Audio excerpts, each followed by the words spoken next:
दंडोत प्रणाम। जय श्री चक्रधर। नित्य लीला चिंतन में आप सभी का पुनः एक बार स्वागत है। आज की हमारी जो लीला है उत्तरार्ध की लीला है। उत्तरार्ध पे 234 नंबर की लीला है, 234 नंबर की लीला।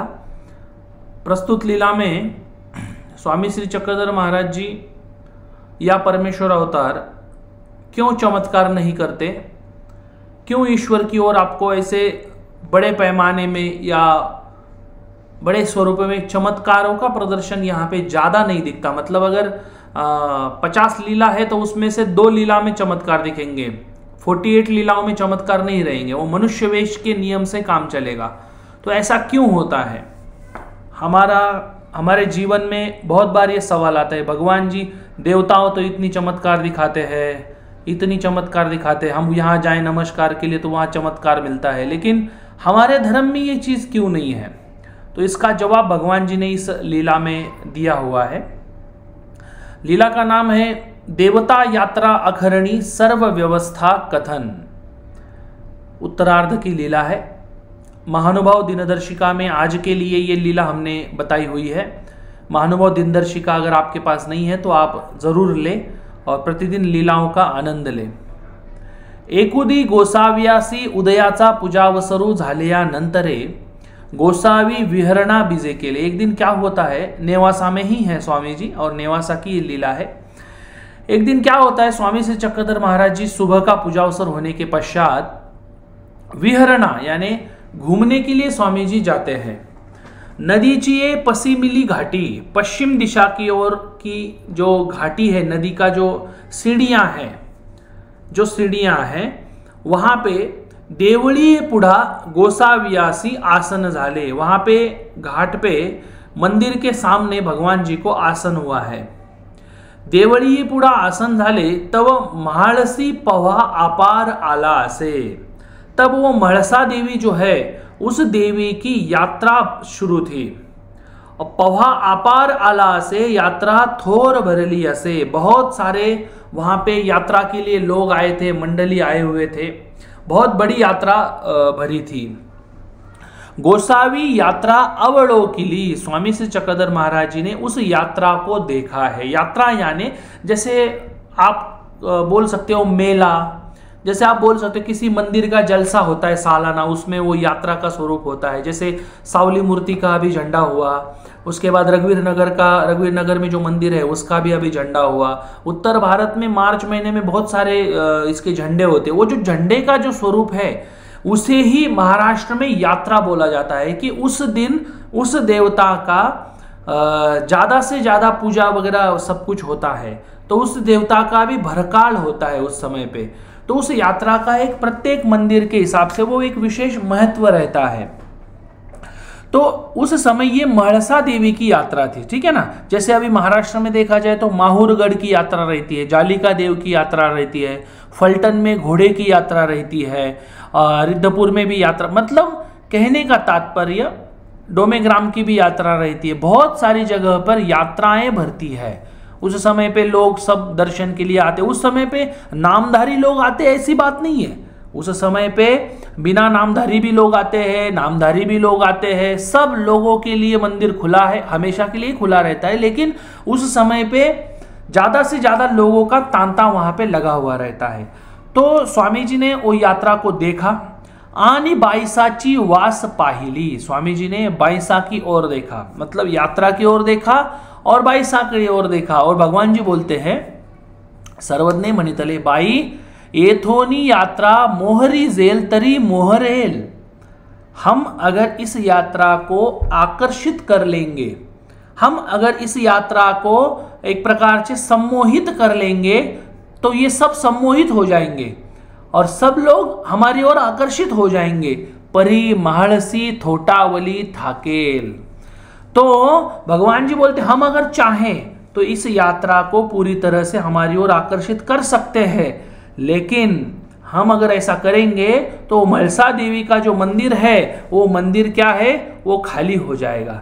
सब लोग हमारी तरफ आ जाएंगे और वो खाली हो जाएगा। देवता का जो मंदिर है वो खाली हो जाएगा। उसकी जो प्रतिष्ठा है उसका जो बड़प्पन है वो बड़प्पन कम हो जाएगा, ऐसा भगवान जी बोलते हैं। तो बाईसा जी बोलती है कि भाई मोहरीजो का बाबा, कि भाई चलो आप करके दिखाओ, या करिए ना, आप आकर्षित करिए, सब लोग हमारी तरफ आने चाहिए, आप करिए ना। सर्वदे मनितले, भाई अगर हमारे यहां से अगर अव्यवस्था हो जाए तो फिर व्यवस्था कौन संभालेगा? अगर हम खुद ही नियमों का भंग कर दे, अगर हम खुद ही नियम का, सृष्टि व्यवस्था का अगर हम भंग करें तो फिर सृष्टि व्यवस्था कैसे चलेगी? ये प्रश्न बाईसा को भगवान जी ने किया और फिर बाईसा क्या हो गई? बाईसा शांत हो गई। बंधुओं, इस लीला में स्वामी श्री चक्रधर महाराज जी क्या समझा रहे हैं हमें? डिसिप्लिन का महत्व परमेश्वर भी मानते हैं।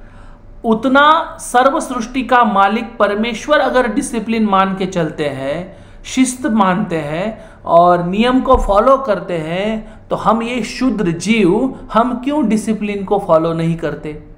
मास्क लगाने को बोला है हमें, नॉर्मल चीज है, हम नाक के नीचे मास्क लगाते हैं। हमें हेलमेट पहनने को बोला है जो कि हमारे फायदे का है, वो नहीं पहन के हम बाहर निकलते हैं। डॉक्यूमेंट सभी साथ में रखने को बोला है, हम डॉक्यूमेंट घर पे छोड़ के आते हैं और वापस चिल्लाएंगे, सिस्टम पर ही चिल्लाएंगे। कहने का तात्पर्य, मैं किसी की बाजू नहीं ले रहा हूं इस वीडियो में, मैं बोल रहा हूं सृष्टि व्यवस्था, परमेश्वर सर्वशक्ति युक्त है, सर्वशक्ति उनके अधीन है, लेकिन फिर भी नियमों का भंग करना परमेश्वर को पसंद नहीं है। अब जो चीज़ खुद को पसंद नहीं है वो चीज़ अगर दूसरा करे तो क्या परमेश्वर को पसंद आएगा? अगर परमेश्वर को अगर अपनी कही बात तोड़ना पसंद नहीं है, सृष्टि व्यवस्था परमेश्वर ने लगाई वो तोड़ना पसंद नहीं है, तो परमेश्वर के 1238 सूत्रों को जो हम रोज तोड़ रहे हैं, उनकी आज्ञाओं को हम रोज तोड़ रहे हैं, क्या ये चीज परमेश्वर को पसंद आएगी? क्या ये चीज परमेश्वर को प्रसन्न करेगी? हमारा भोग दिखाना, हमारा साधु संतों को बुलाना, घर पे बिठाना, भोजन करवाना, स्थानों पर जाना, ये सब कुछ करने मात्र से क्या परमेश्वर हम पर खुश हो जाएंगे? क्योंकि तराजू में एक तरफ आप अपनी पुण्य क्रियाएं रखिए, अच्छे काम रखिए, और एक तरफ 1238 सूत्रों को रखिए, तो अपने आप पता चलेगा हम जितना कर रहे हैं उतना काफी नहीं है। जितना हम कर रहे हैं उतना काफी बिल्कुल भी नहीं है। इसीलिए हमें अपना ये जो अच्छा काम है, ऊर्ध्वगति की ओर ले जाने वाला काम है, वो काम बढ़ाना पड़ेगा। ये लीला हमें समझा रही। हम बहुत सारे लोग प्रश्न करते हैं हमारे स्थानों पर चमत्कार क्यों नहीं दिखता? अरे भाई चमत्कार दिखता है, लेकिन ऐसा समाज को सभी को पता चले ऐसे चमत्कार मानव संप्रदाय में नहीं होते मतलब थोड़े थोड़े होते हैं। 100 में से 100 अगर बात है तो उसमें से 2-3 रहेंगे बस, लेकिन देवताओं में 100 में से 50, 60, 70 चमत्कार रहेंगे। क्यों? क्योंकि जब तक वो चमत्कार नहीं दिखाएंगे तब तक उनका बड़प्पन सिद्ध नहीं होगा। परमेश्वर खुद बड़ा है, उनको बड़प्पन सिद्ध करने की बिल्कुल भी जरूरत नहीं है। जो जो कर्म करेगा, जो जो ऊर्ध्वगति की ओर जाएगा, वो ईश्वर की ओर आएगा, ये परमेश्वर को फिक्स पता है। इसलिए परमेश्वर इस प्रकार के कोई भी चमत्कार कभी भी करने के फंदे में नहीं पड़ते। तो इससे आगे आपने कभी भी सोचना है कि परमेश्वर से चमत्कार की अपेक्षा करना हमारे लिए अज्ञानता का लक्षण है, ठीक है ना? क्योंकि अगर हम ज्ञान की दृष्टि से देखें तो हमारे सामने ये लीला बैठी हुई है। इस लीला को समझना है, इस लीला को जीवन में उतारना है और खुद को 1238 सूत्रों के मुताबिक चलने का प्रयत्न करना है। मैं नहीं कहूंगा आज के आज आप चलने लगोगे, प्रयत्न करना है, ताकि परमेश्वर नियमों को तोड़ने पर, अब आप करोगे कि भाई समाज के नियम को तोड़ने पर भी परमेश्वर नाराज होते का? बिल्कुल होते हैं। जिस व्यवस्था में आप रह रहे हो उस व्यवस्था में नियमों को फॉलो करना वो आपके लिए बहुत ज़रूरी है, वो हमारे लिए बहुत ज़रूरी है। और नियमों को फॉलो करने वाला व्यक्ति धीरे धीरे चल के धर्म के नियमों को भी फॉलो करने लगता है। इसलिए हम सब ने नियमों को फॉलो करना चाहिए। आज के लिए इतना ही काफ़ी है। बाकी हम मिलेंगे कल शाम को, कल फिर से नित्य लीला चिंतन में। सभी को दंडोत प्रणाम और जय श्री चक्रधर।